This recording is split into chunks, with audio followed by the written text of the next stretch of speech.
New Boston Cemetery approaching Memorial Day in New Boston, Massachusetts. Beautiful obelisks covered with lichen. Really wild.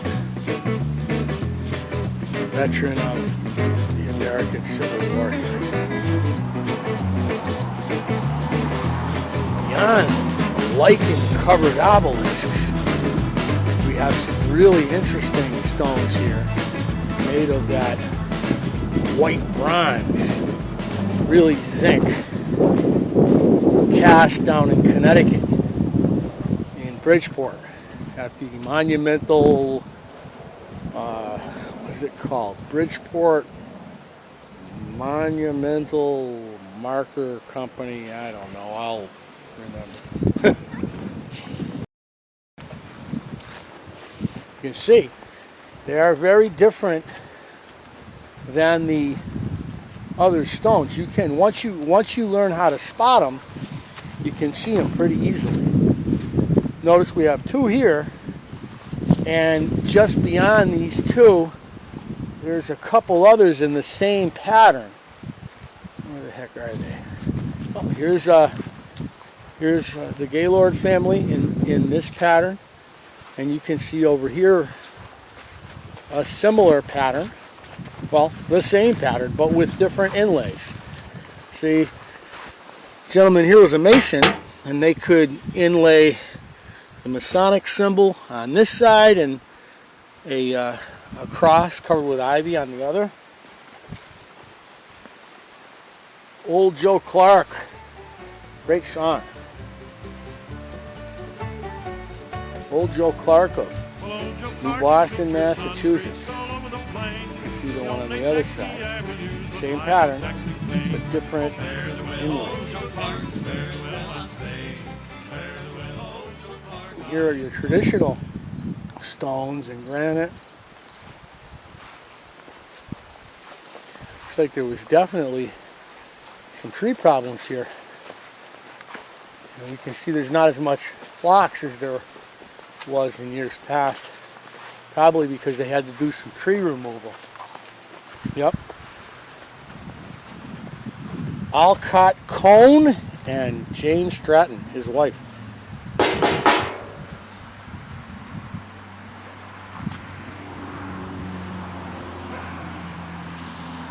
So once you learn how to spot these white bronze markers, as I said, actually made out of zinc, they get fairly easy to spot. Look at how ornate this one is. An obelisk draped in, what would it be? The purple cloak of majesty. Corell Deming died in 1878. Shock of wheat with the sickle representing that all things must pass. There's an anchor beyond the river. Gone but not forgotten.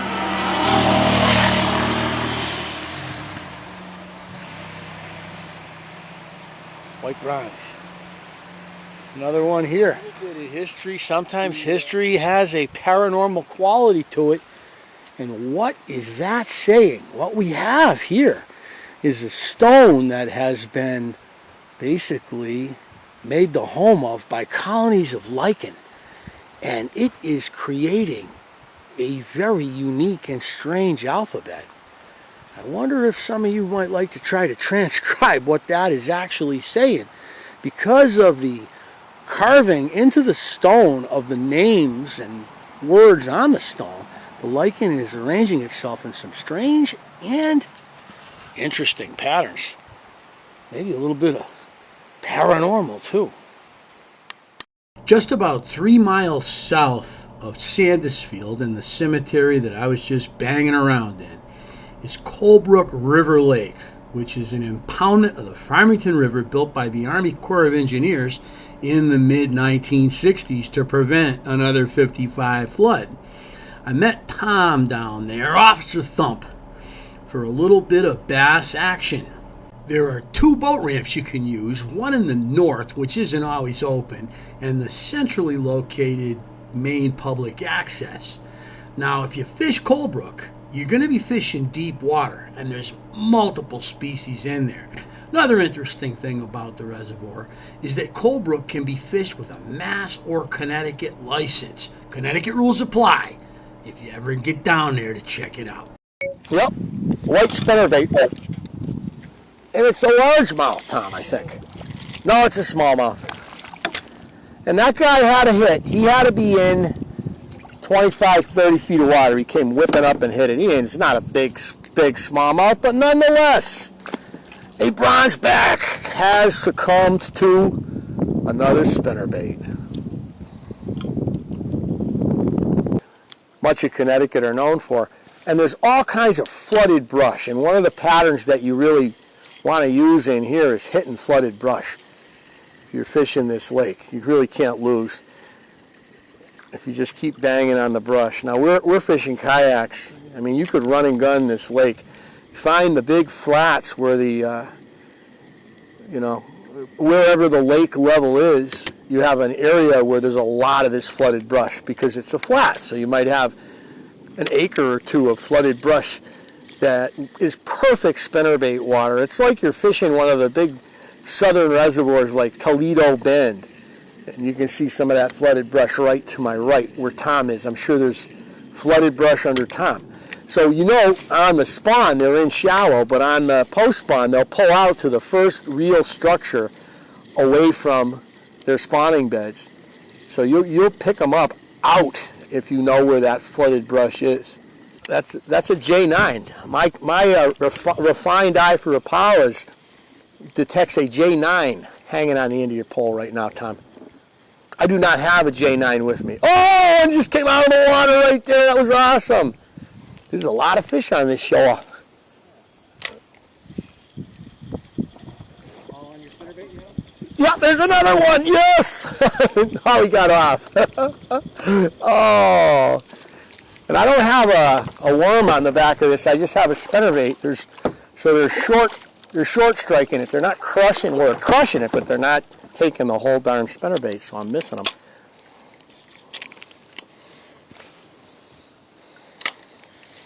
Flooded brush pattern. And flooded brush pattern is going to mean that you could generally probably twitch your Impala over the same area or throw your Zara spook if you got a Zara spook and walk the dog over it. Any of those things are going to produce. A lot of rocks here, so it's like, yeah. you said you're taking smallies? Yep.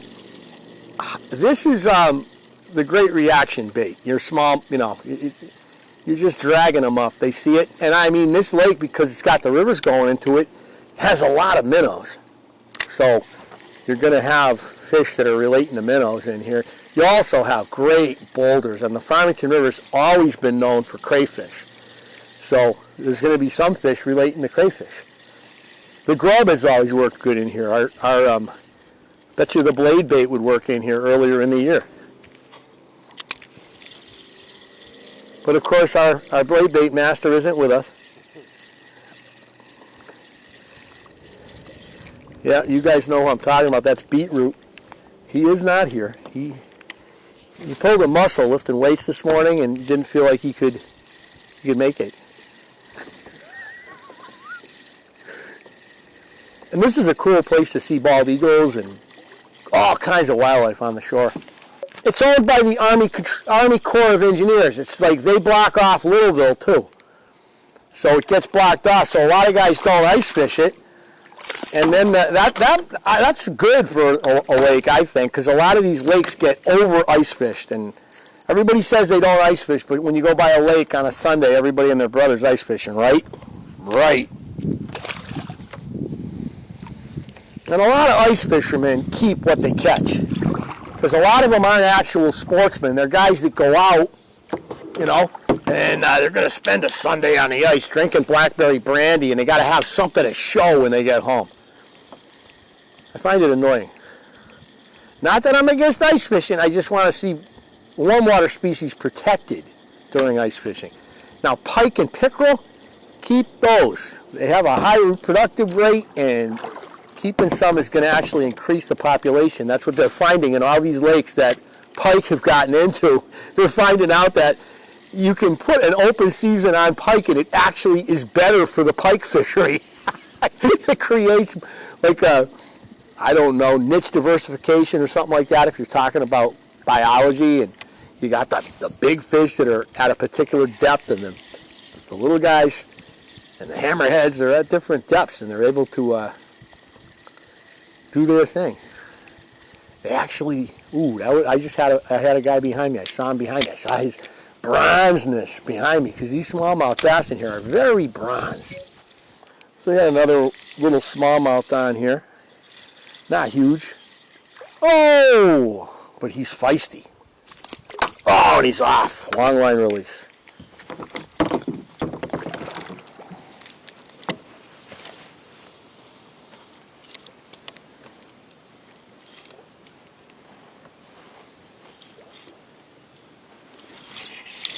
There we go.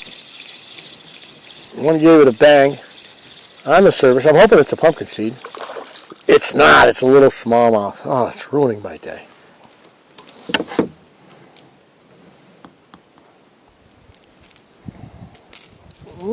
There you go. Back in the water.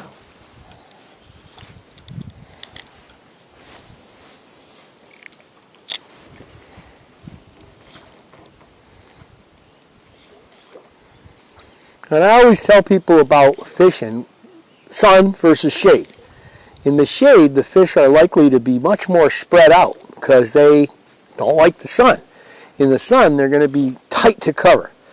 So when you're fishing a sunny shore, especially when the sun's high in the sky, right? Get yourself close to the cover. Pound the cover. Like I can see some brush coming into the water there. That's a likely spot. On the spinnerbait. Nope.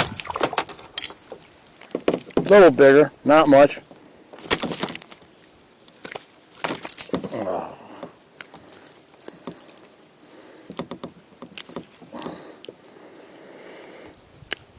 There he is. Oh, yes.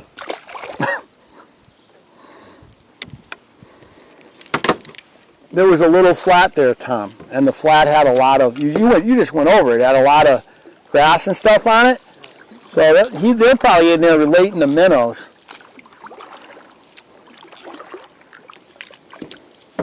They can't help themselves. You see a spinnerbait and you're eating minnows.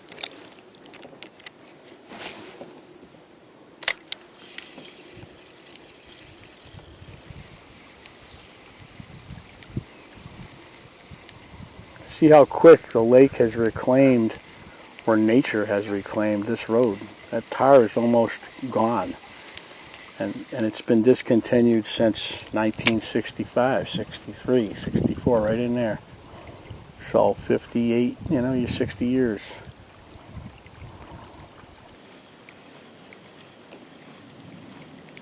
Got a nice poplar tree right here. And there's a dam where you are, Tom. There's an old mill dam right there. So like all New England streams, when this was a stream before the reservoir, there was a water mill here. Probably a grist mill, but the way it is, who knows, really. Oh, he's got another one. Oh, a better one.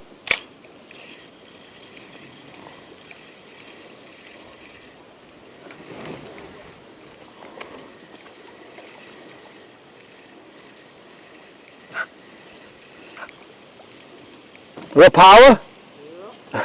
Yeah. Yes. Well, why would you if you're not getting it? You're not getting any. You didn't just fall off the turnip truck, boy.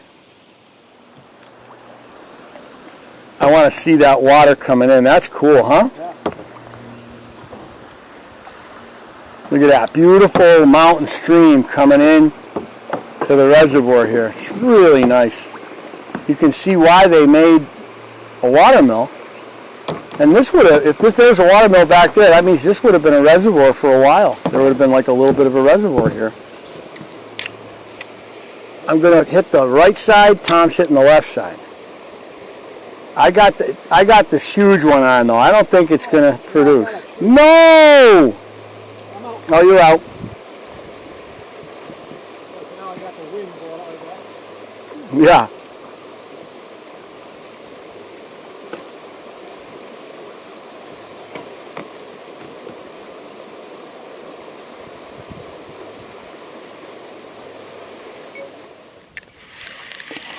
So we got one on the grub. About time. No, he didn't hit the grub. He hit, yes, the woolly bugger up top. Oh, he couldn't resist it. Smallmouths love a good fly. Oh yeah, he's stunned. He's never felt he could be snuck up on by anything like a purple woolly bugger. Oh, look at him. Oh. So I had just popped that into the shore and let it sink to the bottom, right? As you would imagine you would do with a grub. Typically I don't let them sink all the way to the bottom, but when you do, the woolly bugger stands right out. It pops right out away, as you can see when it's in the water. It stands up on the line, which is a really good presentation.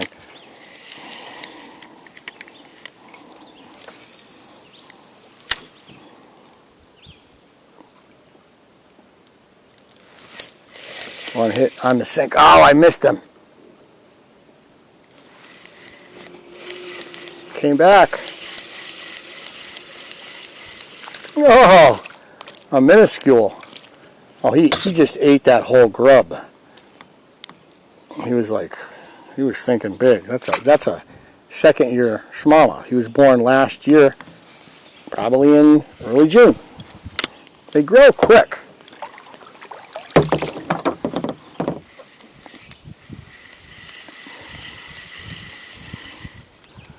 Okay.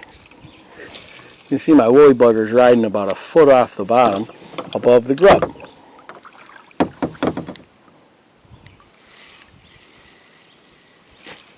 There we go.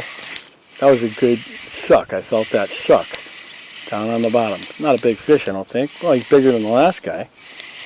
No, not much. Oh, look at what I got. I got me a whopper red eye. Oh, yeah. Tom, a red eye. Ho, ho, ho, ho. Yeah. So I had a nice fish come up right over here. Took a swipe at the spinnerbait, but I missed him. So I'm going to try it again, having given him 45 minutes to forget about it. Question is, what kind of memory do fish have? We always ask ourselves that, don't we? Of course, there's all kinds of ways of rigging them. And I like this new thing I do where I put the hook in parallel to the body of the Senko, and it's a circle hook. And the thing is pretty weedless, and it definitely catches fish. Although the thing you got to do with it, that you got to learn how to do, is not really set the hook like you would with a traditional hook. And I kind of think more guys ought to... Oh, I might have pulled that out of his mouth. I set the hook. Just as I said that, somebody picked it up, and like a dope, I set the hook. So what I want to do, if he's still there, if I get lucky to get a hit again, is I let it get down. If I feel it hit, I reel in my line and I just lift my pole. Go back one more time.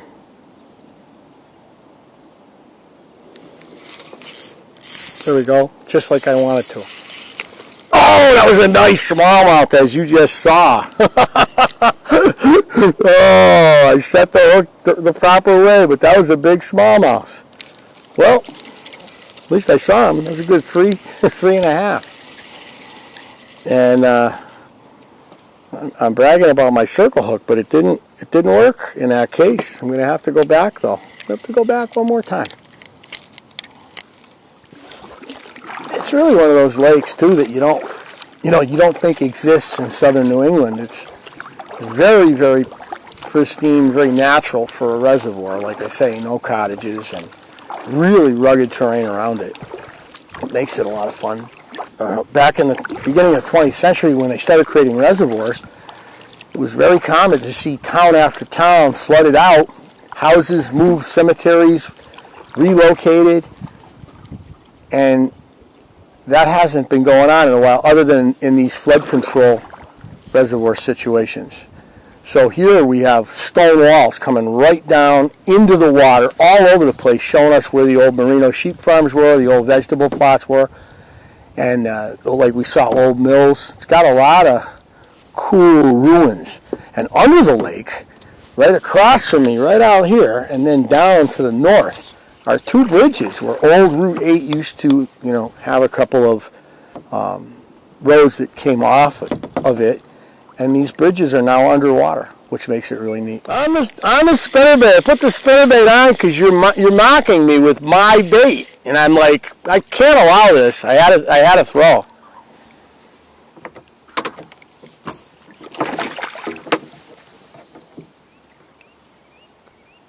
Not a bad set, not big, but maybe a 2-year bass.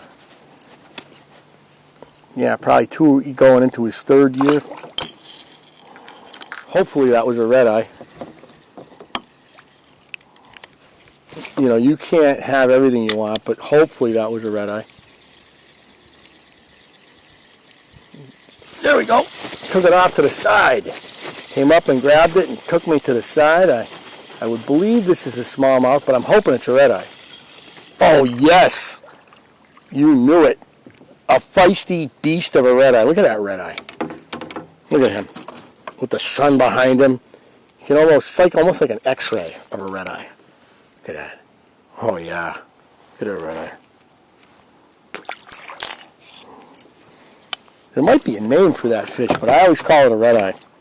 I've never thought to look up the name. Well, I actually have, but then I forgot it because the red eye just sticks because it is a red eye. Tom, do you know the name of those things? Are they just red eyes or what? Yeah, okay, rock bass. That makes sense. But in the world of stripers, people in Maryland call stripers rock fish, Yeah. The rockfish record, blah, blah, blah. Oh, missed one. Now, if you look, you can see a stone wall from the left coming down into the water, and it's going out. It's just going to keep going. If you come here when the water's way down in August, you'll see dozens of these stone walls coming out of the woods and just making their way right into the water. And think about the structure that is for fish, right? The legacy of the old merino sheep farms that were here up in the Berkshires during the 1820s, 30s, 40s, 50s. By just after the Civil War, the market kind of collapsed at the same time. Oh, look at the bald eagle. Look at Tommy. Look at the bald eagle in that tree looking down at me. Holy cow. How beautiful is that? Yeah, a huge one. I just missed one because of him. I missed a fish because of that bald eagle.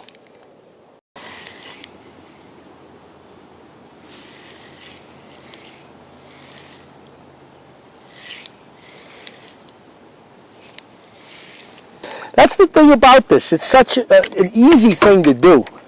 And this is the second one that I caught today that hit the fly.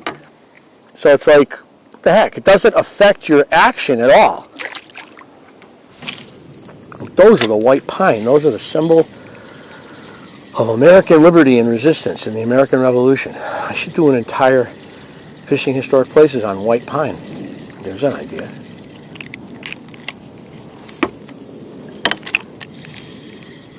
I'll have to do that when I'm up in the state of Maine, as they say. We'll have to bring in our state of Maine Bureau Chief, Matt Keister, to talk about the mighty white pine. And Maine is, as they say, the pine tree state still. And remember that the pine tree was like the original American flag. Oh no, no, no! Yes, another red eye. These guys, when they start hitting surface at night, you're trying to listen and these guys are on, oh my God, they drive you crazy. These are good sized red eye, generally.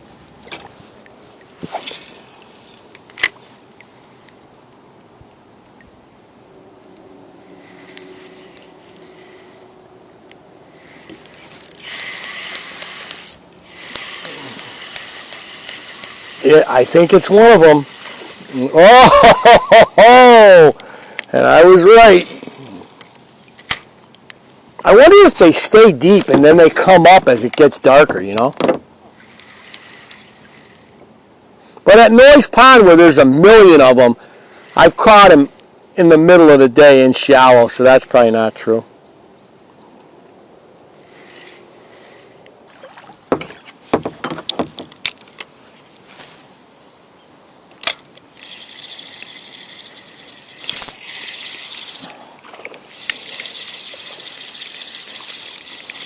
What a smallmouth.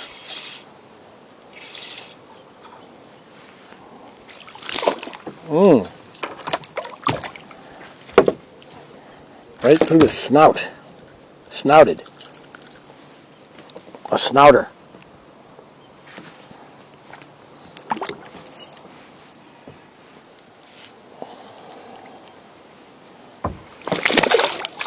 Oh, he splashed me.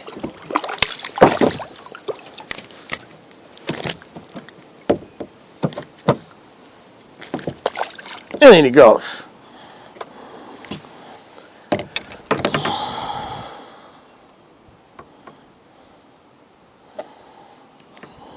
That's like 3 fish on this Senko, maybe 4. That's about it. You know, you don't get that many fish out of a Senko. Pushing the envelope. But I'm hooking it again. You can see how I put the hook in. Circle hook. And again, it's different. It's a different kind of hook set. You have to lift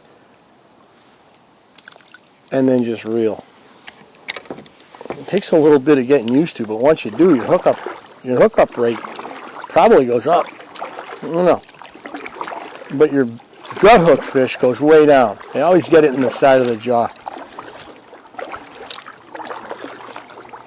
There's something to be said for good conservation practices when you're catching and releasing these fish. You're coming to the lakes year in and year out. That's what you want. You know, you don't want your fish gut hooked and dead, because you know that they'll swallow a Senko. You know that. I know that. We both know that.